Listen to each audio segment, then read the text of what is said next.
Add tracks on the beat.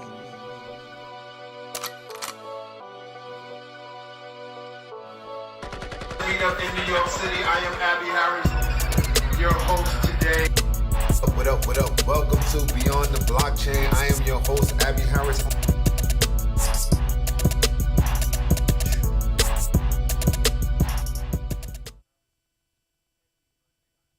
Good morning. Welcome to Beyond the Blockchain podcast. I'm your host, Abby Harris. I do this each and every day where I come to you guys and I talk to you about what's happening in the news, what's happening in the Web3 space, what's happening in the crypto space, what type of new tech, what type of scams that we're going to go through.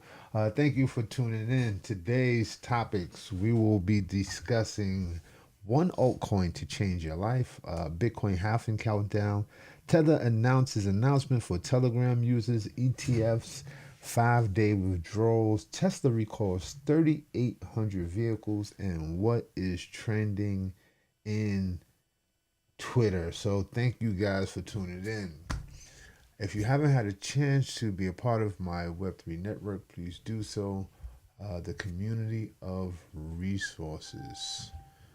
Moving on, it is official. The official countdown is happening. We are 10 hours away. We've been talking about this for weeks and weeks and months, and we've been watching strategies and history, and we've been paying attention to everything in the market. And it is 10 hours left, guys. It is 10 hours left. It is a countdown. Here's the countdown. Here is the countdown. It is counting down. Counting down. 10 hours, 29 minutes. The countdown is real. What are you doing during the countdown? Are you looking forward to the countdown? How is the countdown working for you? Are you going to a countdown party? Are you going to a halving party? That is the question. Moving on. This is my favorite. No. Let's just go through these prices real quick. We're currently at $64,000 in Bitcoin. I don't know. Look, after the news, ton went up 45% since the last time we looked at it yesterday. What are you doing? That's my question. Like, there's some people that tap in to see what I'm talking about. They go Gala Games. Shout out to Gala Games. What are you doing? What are you doing?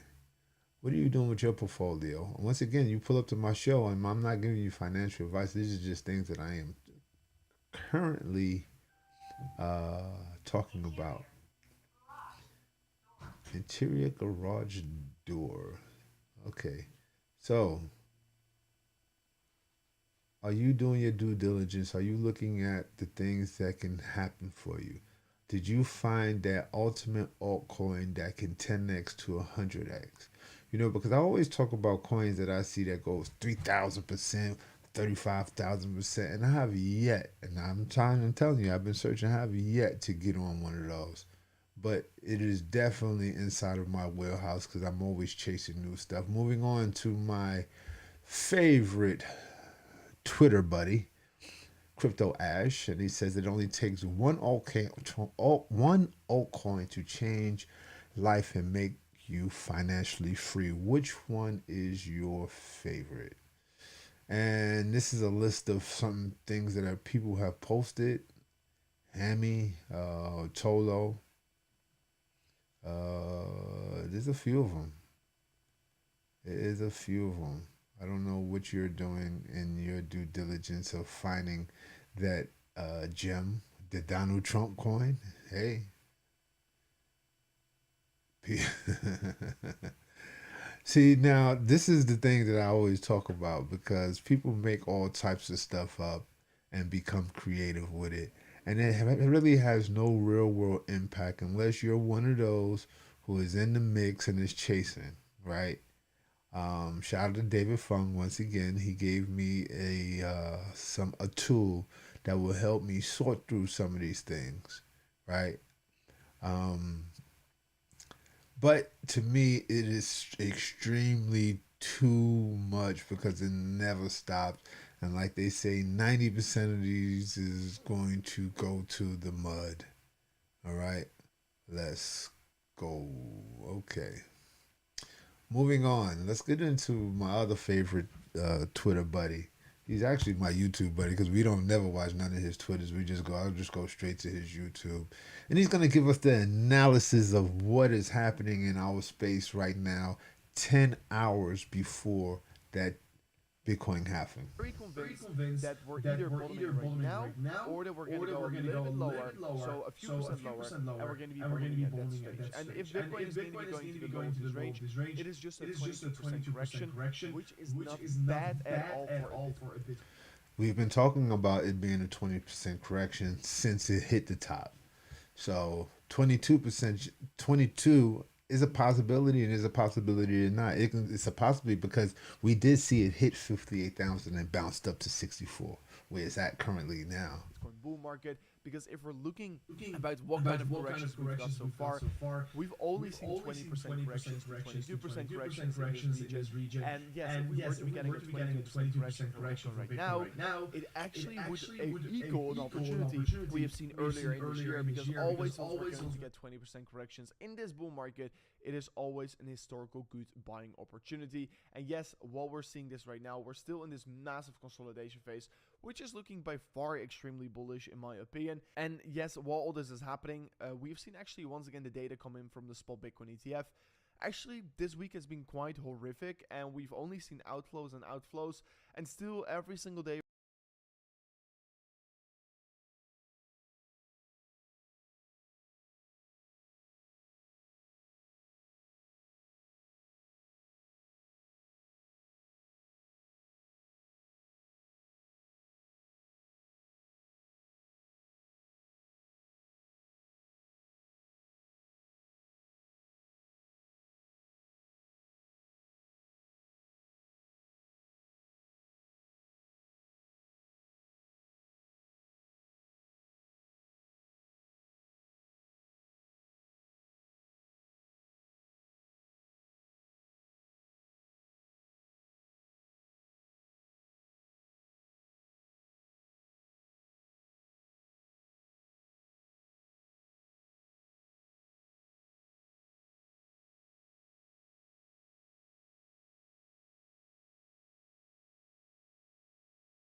There has been a streak, okay? There's been a streak of withdrawals. And within the streak of withdrawals is because of the retail investors are scared, right? So they're pulling. But what I was saying prior to me realizing that I was muted is that I believe some people then went to the loan sharks with a 10% VIG on the money that they borrowed and put it into Bitcoin, and now they paranoid, right? Because of the halving and because of the 20% correction, which some people don't understand. And we've been talking about it for months. So if you have been tuning into my show, you understand about the 20% correction and the things that are happening in the space, right? But this is what happens like when things fall into the places where the people, the retail investors, don't have a clear understanding of the whole ecosystem of how this thing works. You got to pay attention to the past. Like, if you don't know your past, you don't know where you're going, right? You don't know your future. That's what the saying says, right? Moving on, here's one of my favorite announcements because my Telegram group, web network, is built on Telegram. My Telegram group, my web network is built on Telegram. And I've been in the process of slowly implementing different things and different options for people to get a clear understanding of information. Like I said, it's called the community's resource because there's a lot of resources that I've currently have in there and continuously to add in there for whatever the needs it is that you're doing, whether you're a builder or you just a noob just trying to find out how to get in to and understand what happens in the web3 space. And there has to be some transactions. At some point in time, we're going to be selling merch and all of this other stuff is already sitting lined up waiting. But I was just trying to get a clear adaptability. Like a lot of people don't want to turn their fiat or some of their tokens into ton. But now with Tether making this amazing announcement that they will be using Telegram and Ton are connecting. And this information happened during 2049 in Dubai. You know, it's amazing things that's happening out there, as well as the weather. Um, so they are going to bring Tether USD and Tether Gold are now operational on the Ton network and aligning with strategies and to simplify cross-border payments. This was announced during Token 2049 in Dubai this week, and that is going to be an amazing thing that is happening because I am so pro Telegram and everything else in this thing.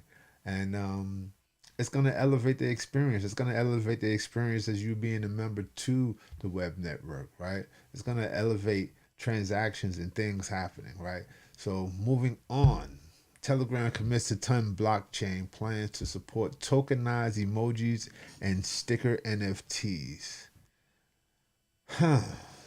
All I can say is this thing is growing.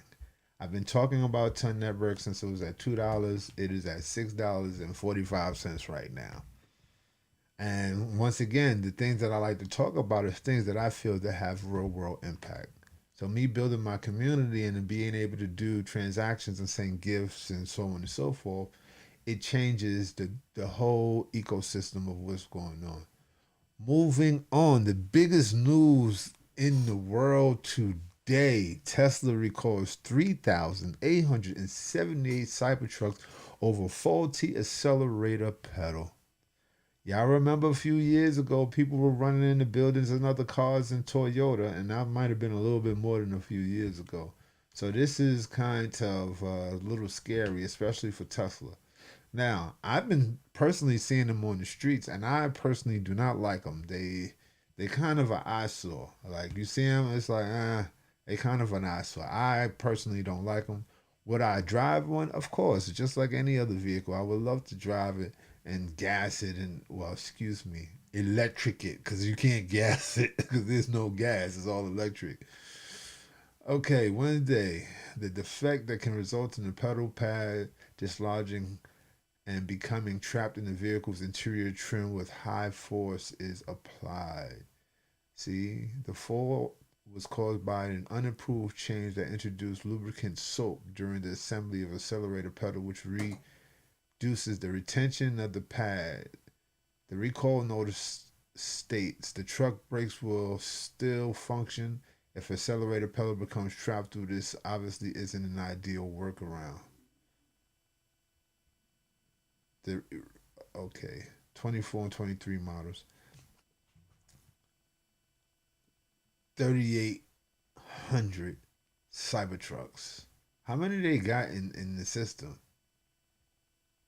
I'm curious. How many do they have in the system? So apparently the Cybertruck has a stop zone, and I might know why.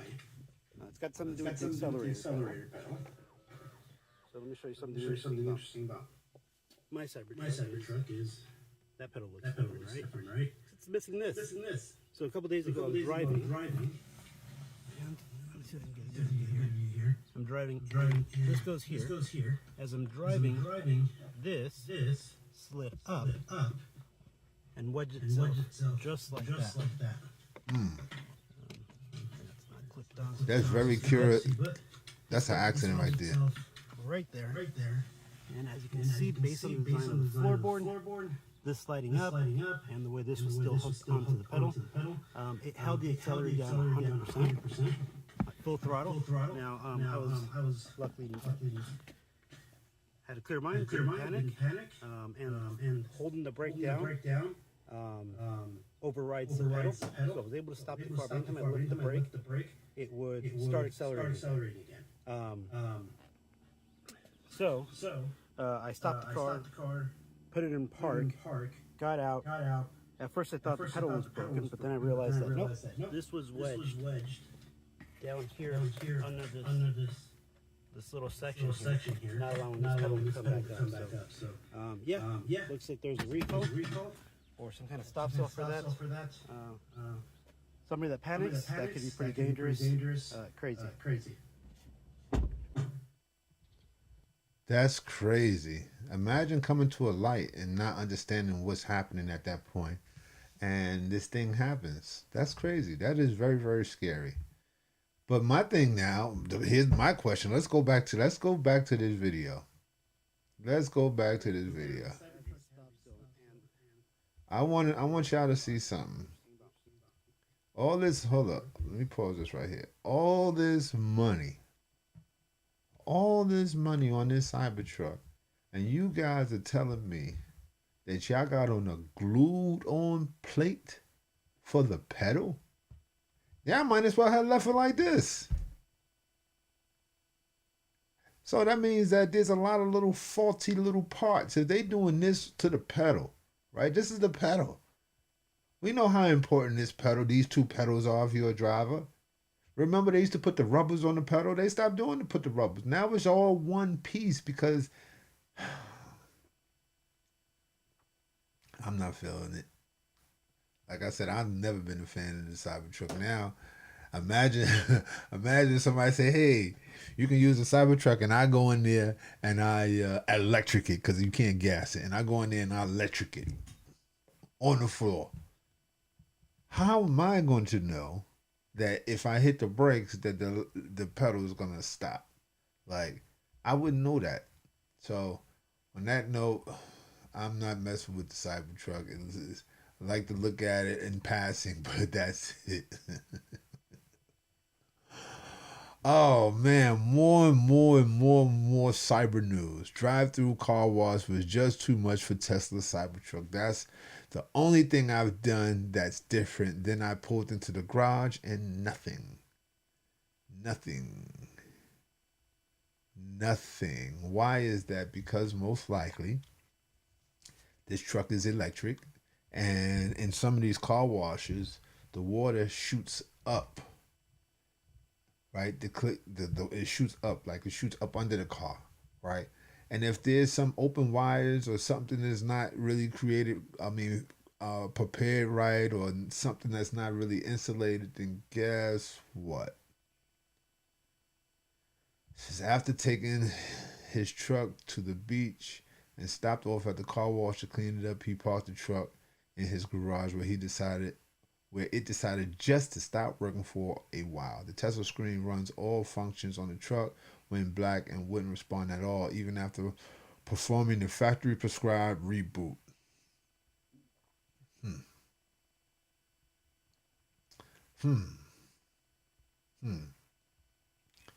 Very, very different. So what did I do different? Today I went to the beach, took the dogs. There'll be a video on that when I get to it. And went home, took it through the car wash, make sure all the sand's off, vacuum the inside. But I noticed there was some sand in the truck bed. So I put the tonneau cover up and I just hosed off the sand in there, and there seemed to be little slots. That's the only thing I've done that's different. Then I pulled it in the garage and nothing. We are a couple minutes in. Should have had a little T up here by now and a new display. Nothing. So what did I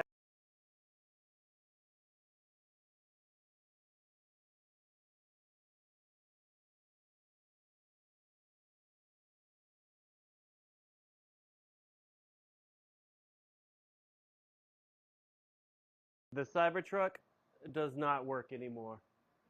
I'm about 2.5 months in and 3,400 miles, and it's not working right now. Let me show you. So when I go in, open the door, you see one problem. The screen is not coming on. The manual recommends to reset the screen, you have to hold these two buttons in for 30 seconds, and then the screen will reset and display a Tesla logo. But listen to the noise this thing makes when I hold on it. All right, I'll be quiet now.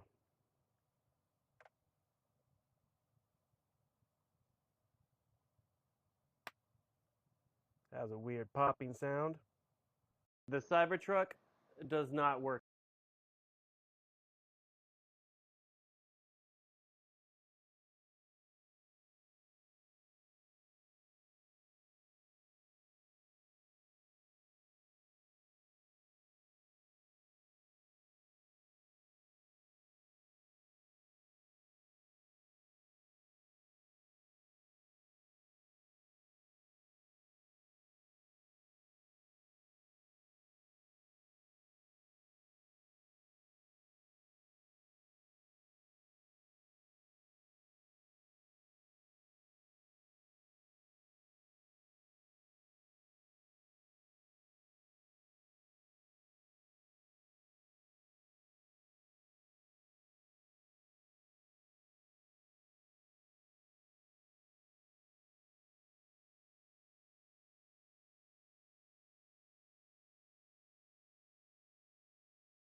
Add tracks on the beat.